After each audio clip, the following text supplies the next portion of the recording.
Assalamu alaikum, chers téléspectateurs, chers élèves, chers amis professeurs. Donc aujourd'hui, je vais vous présenter le bac, on va corriger le bac 2015 sur animé. Alors, donc partie numéro 1, j'ai divisé ça en deux parties. Donc vous allez constater que la première partie, en fait, donc, elle est centrée sur la chimie des solutions. Et la deuxième partie, c'est la chimie organique, en fait. Donc en général, au baccalauréat, on vous donne ça. Ou synthétique chimie, chimie organique. Tout ça, on vous le donne. Alors, bismillah. Donc, on considère une solution d'acide propanoïque de concentration molaire, C est égal à 10 puissance moins 2 mol par litre.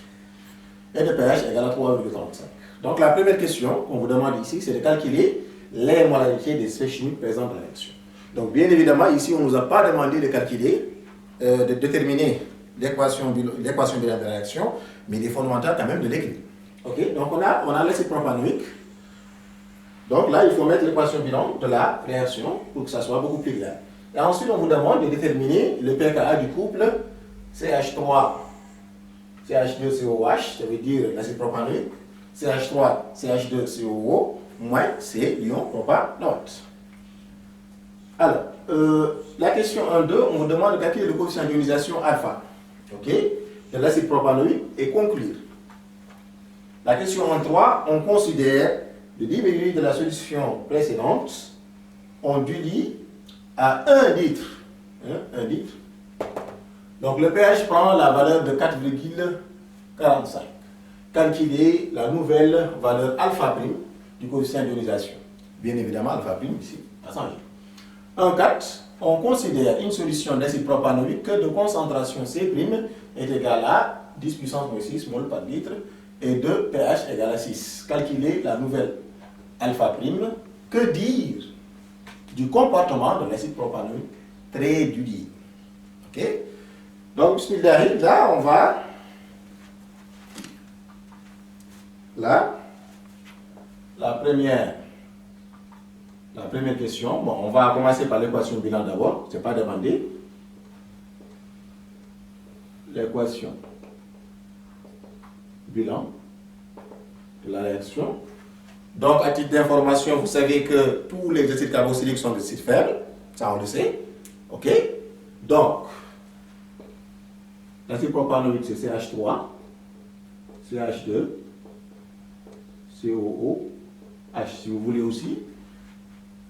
Bon, une autre écriture est possible, donc, plus H2O. Conduit.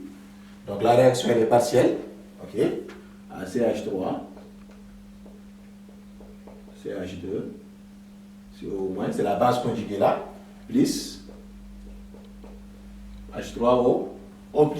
Donc vous savez très bien que les acides perdent des protons. Par contre, les bases captent. Ok? Donc ça, on le sait, d'après la définition de Bronsted. Ok? Alors, donc là, on va énumérer les espèces chimiques présentes dans la réaction.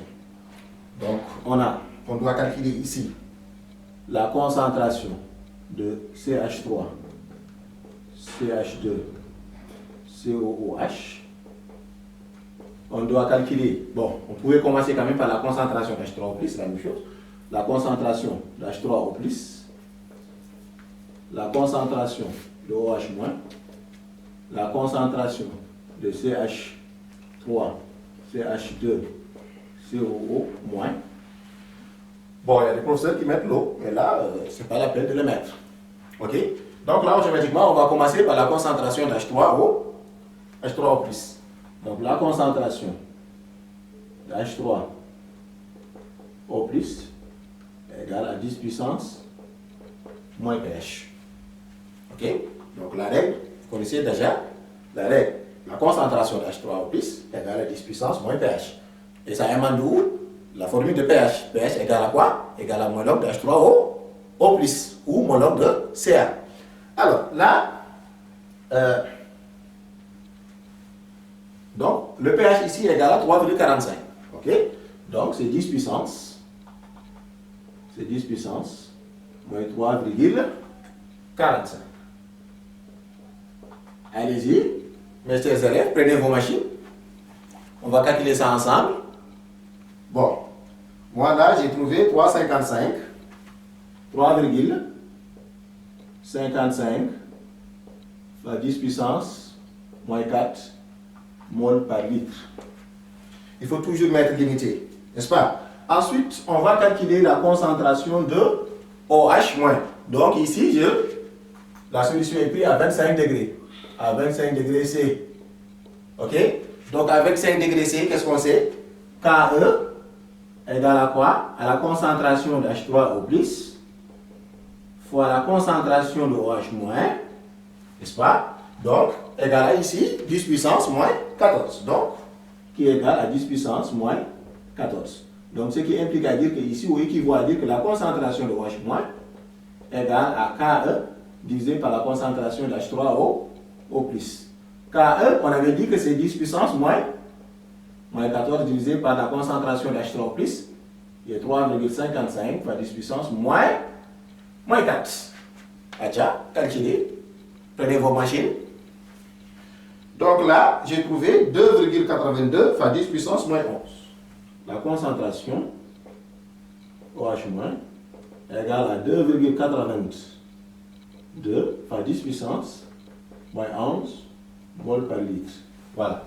Ensuite, là, automatiquement, on va calculer la concentration de CH3, CH, 2CO-. Bien sûr, en passant par l'équation d'électroneutralité. Ok? On doit calculer la concentration de CH3, CH2, COO-.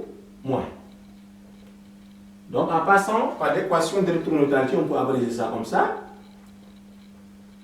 La somme des cations égale à la somme des anions. Donc, ici, c'est la somme des concentrations positives est égale à la somme des concentrations négatives. Alors, la seule concentration ici positive, ici, c'est H3O+, n'est-ce pas? Donc, on va le mettre ici. La concentration de H3O+, ok, il est seul ici. Donc, égal à la concentration de OH- plus la concentration de CH3, CH2, COO-. Donc, vous êtes d'accord avec moi? Donc, ici, vous pouvez calculer. Ok? Vous pouvez calculer cette concentration-là en transposant l'autre. Mais c'est inutile. On sait que ici, c'est un acide. La base, elle est négligeable devant la concentration de l'acide. Donc là, on peut négliger. On peut dire que comme que c'est un acide, la réaction, c'est un acide, donc l'acide propanoïque, la base est négligeable. Donc vous allez me poser ici une question. D'où provient le OH-? Toute réaction chimique, il y a OH-, H3O+. Donc vous savez très bien que l'eau est un ampholyte. Ok? Donc là, comme que la réaction ou l'équation est acide, donc la concentration de OH- sera négligeable devant la concentration de H3O+.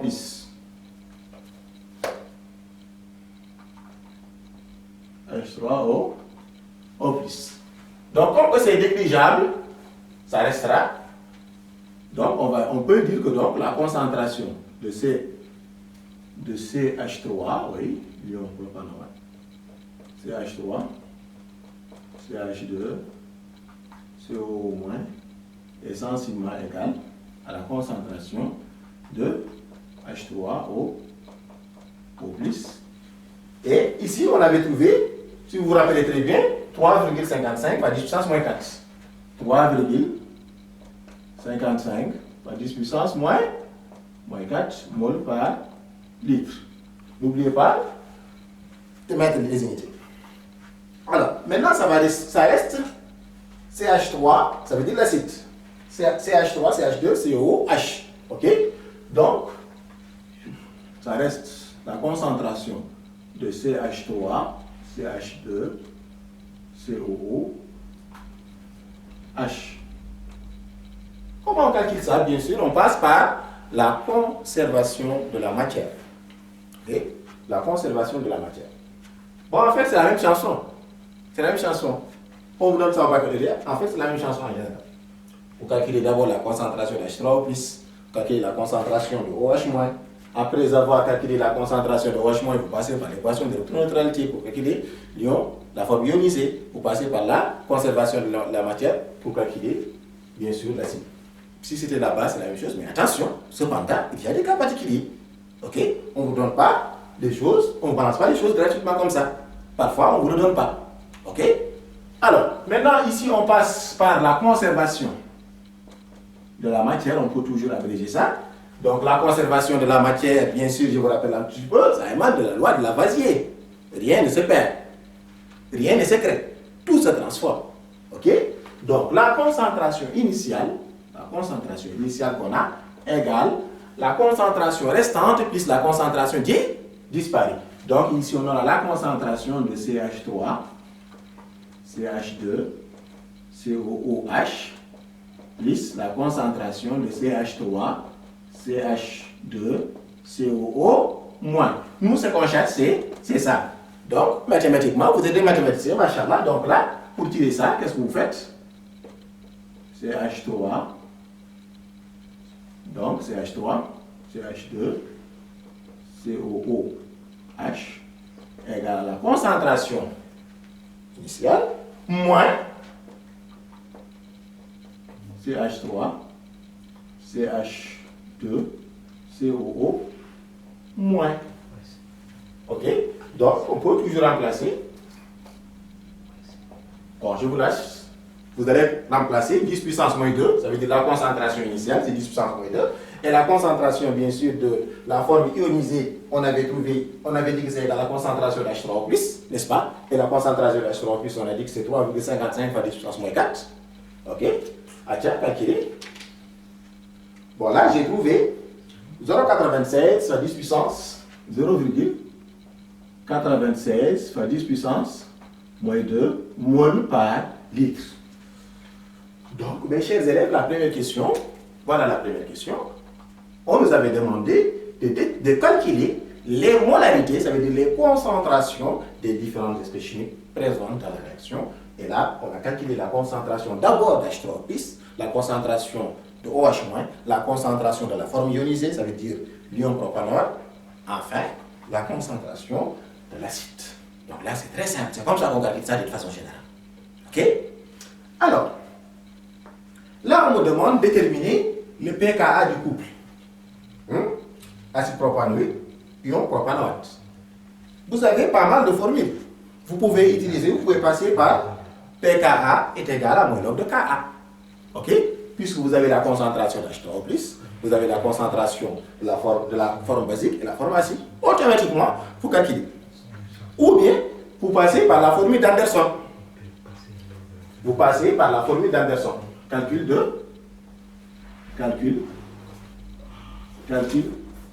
de pKa.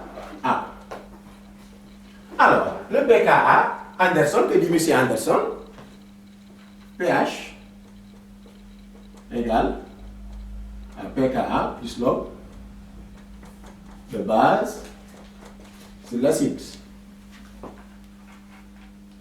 Là, on dit pKa donc égale à pH moins log la forme basique sur la forme acide. Je vous ai dit que vous n'êtes pas obligé de passer par cette formule. Vous pouvez passer par pKa égale au log de Ka directement. Ok? Donc, ici, pKa est égal à pH qui est égal à 3,35 moins log la forme basique. Ici, la forme basique, vous savez, c'est 3,55 fois 10 puissance moins 4, c'est 0,96 fois 10 puissance moins 2. Tiens, prenez vos machines. On avait dit, c'est ce qu'on avait dit ici. La forme basique, ça veut dire la forme ionisée. Elle est là. C'est ça la forme basique. Et là, l'autre, c'est la forme acide. Ok, la forme basique, on avait dit qu'elle est à 3,55 fois 10 puissance moins 4. N'est-ce pas? Alors, on va trouver 4, sensiblement égal à 4,8. Donc le pKa est égal à 4,8. Alors le pKa n'a pas d'unité. Le Ka n'a pas d'unité. Ce sont des constantes bien sûr qui varient en fonction de la température, mais ça n'a pas d'unité. Ok? Donc là au baccalauréat, si vous mettez une unité ici, là ça décourage le professeur. Donc attention. Alors, on continue. La question 1-2. La question 1-2, on vous demande de calculer le coefficient d'ionisation de l'acide propanoïque. Conclure. Le coefficient d'ionisation, ici, calculons. Il faut toujours reformuler la question. Ça veut dire l'aspect littéral est important. L'aspect est important plutôt. Donc, ici, calculer alpha, le coefficient d'ionisation. Et bien sûr, j'ai l'habitude de vous dire qu'il faut maîtriser la leçon. Le coefficient d'ionisation égale à quoi? C'est la forme ionisée divisée par la concentration initiale. C'est la forme ionisée, ça veut dire, ici, la forme ionisée alpha égale à la forme ionisée, ça veut dire le CH3, CH2, COO moins, divisé par la concentration initiale. Ok? Vous pouvez dire aussi, c'est égal à la concentration d'H3O plus divisé par la C. La concentration d'H3O plus qui est égale 10 puissance moins pH. Ok? Donc, c'est la forme ionisée divisée par la concentration initiale. La forme ionisée, on avait trouvé ici 3,55 fois 10 puissance moins 4, bien sûr. Et là, on a divisé par C. Ah tiens, faites le calcul. Alpha, faites le calcul.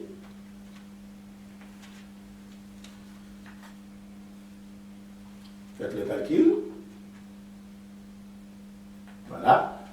Donc là, je trouve ici 3,55. D'après les calculs, je trouve 3,55. 3,55, bien sûr, pour cent. Alors, vous pouvez le mettre en pourcentage comme vous pouvez le mettre sous une autre forme. Ça veut dire qu'ici, on doit multiplier ici par 100 pour le trouver sous forme de pourcentage. Pas ça. OK? Vous trouvez sous forme de pourcentage. Bon, je rappelle que pour un acide faible, alpha est inférieur à 1. Pour un acide fort, alpha égale à 1. C'est-à-dire que l'ionisation, ça veut dire que 100%. Bon, c'est quoi la différence? Alpha inférieur à 1, ça veut dire que l'ionisation est partielle. Ça veut dire que ici, quand on a alpha inférieur à 1, c'est un rappel de cours tout simplement, alpha inférieur à 1, cela signifie que l'équation, elle ne s'est pas ionisée totalement. C'est partiel, puisque ici on a dit la réaction elle est partielle. Il faut que ça se voit ici. Donc ici on a 3,55%. Ça veut dire qu'il n'y a que 3,55% qui s'est ionisé. Ça reste encore. OK? Alors, on continue. La question 1.3, on considère de 10 ml de la solution précédente, on dilue à 1 litre. Le pH prend une valeur de 4,45. Là, on vous demande de calculer la nouvelle,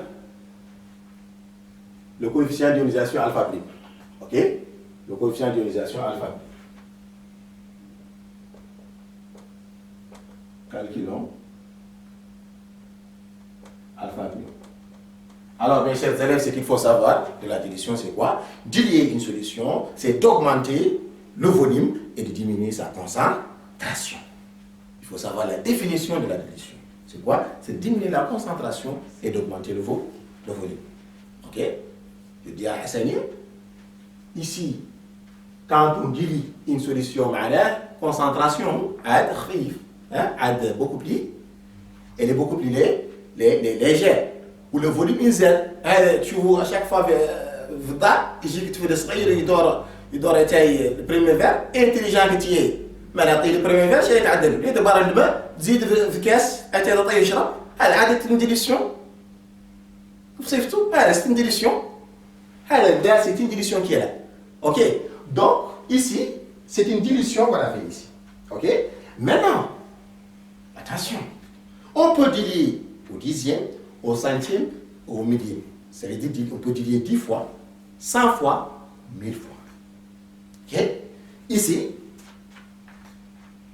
qu'est-ce qu'on va faire? On va poser alpha prime égale à quoi?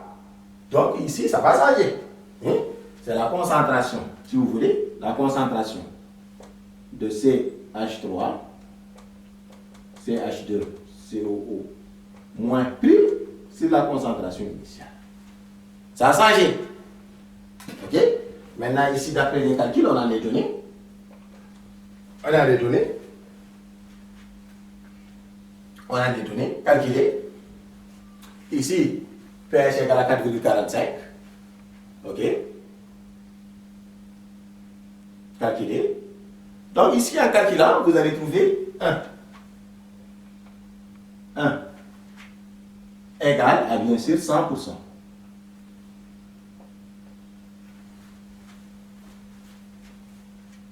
Calculez, vous allez voir, vous allez trouver 1. Qu'est-ce que je vous avais dit? Ici, il y a une règle en fait, quand on dit au dixième, la variation de pH, le pH varie de 0,5, mais là, vous voyez très bien que c'est un cas particulier. Hein? Raison pour laquelle d'ailleurs on vous a dit ici de conclure à la question 1,4. Ok? À la question 1,4. Ok? Bon. Voilà. Maintenant, la question 1,4. On vous demande ici, on considère une solution d'acide propanolique de concentration C